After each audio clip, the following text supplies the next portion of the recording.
வாழ்க வையகம், வாழ்க வையகம், வாழ்க வளமுடன். நவம்பர் 27 வேதாத்ரி மகரிஷியின் அமுதமொழிகள்.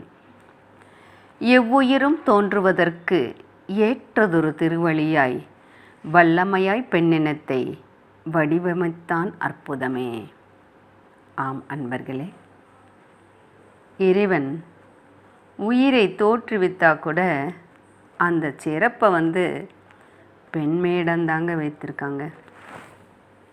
உயிரை இறைவன் தான் கொடுத்தாலும் அந்த உடலை உருவாக்கி கருவாக்கி அந்த தாயல்லவா கொடுக்காங்க.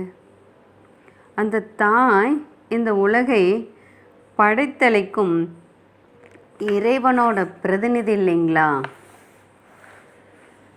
பெண்மையின் பரிணாம சிறப்பையோ இறைநிலை பெண்மையை வடிவெடுத்த நோக்கையோ உள்ளபடி உணர்ந்துக்கிட்டா பெண்மையை சிறுமைப்படுத்தும் போக்கு இந்த உலகம் மாறிவிடுங்க.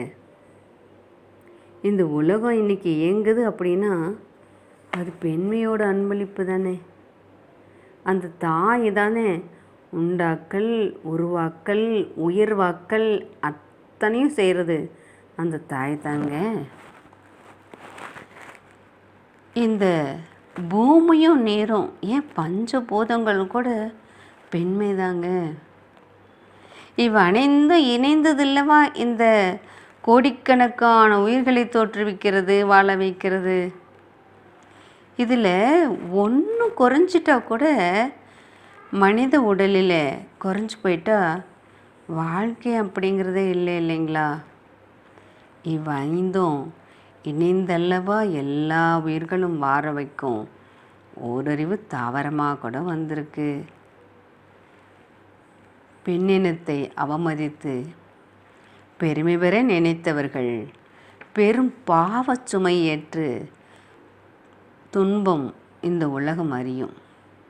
எண்ணி எண்ணி பெண் பெருமை ஏற்றி புகழ்ந்தே எழுதி இன்பமுற்றோர் இவ்வுலகில் இறைவனை போல் உள்ளார்னு சொல்லுவாங்க. அப்போ இந்த பெண்மை அப்படிங்கிறத எந்த அளவு போற்றி பாதுகாக்க வேண்டும் என்பதற்கான ஒரு முக்கியத்துவத்தை அவர் அளித்திருக்கிறாருங்க. தாய்மை அப்படிங்கிறத வணங்கி போற்றி மதித்து வாழ்ந்தவர்கள் கெட்டதாக சரித்திரமே இல்லைங்க. தாய்மை அன்பின் சின்னம், தாய்மை கருணையின் வடிவங்க, பொறுமையின் கடல், தியாகச் சுடர். தாய்மையே உயிர்களின் முதற் கடவுளுங்க. தாய்மைக்கு நிகர் பிறகு எதுவுமே இல்லைங்க. தாய்மை தாங்க உலகம், அதுதாங்க இறைவனின் சொரூபம். பெண்ணினத்தினுடைய பெருமையை உணர்ந்து போற்றுவது இறைவனையே போற்றுவதாகுங்க. அவ்வாறு பெண்மையை போற்றி புகழும் நீடித்து நிலைத்து வாழ பெண்மையை போற்றுவோம் அப்படிங்கிறது தாங்க இந்த மொழிகளில் நமக்கு மகிழ்ச்சி அவர்கள் எடுத்துரைக்கிறார். அந்த பெண்மையை போற்றி வாழ்வோம்.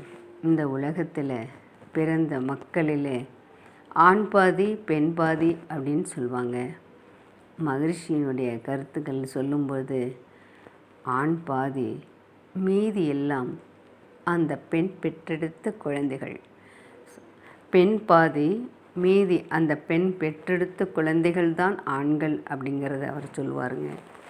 அப்போ பெண்மைக்கு எந்தளவு உயர் மதிப்பை கொடுத்து மனைவி நல வேட்பு விழா என்று தன் மனைவிக்கே பெருமை கொண்டாடிய மகானை போற்றுவோம். அன்பர்களே வாரீர், அறிவின் இருப்பிடம் அறிந்து இன்பமுற.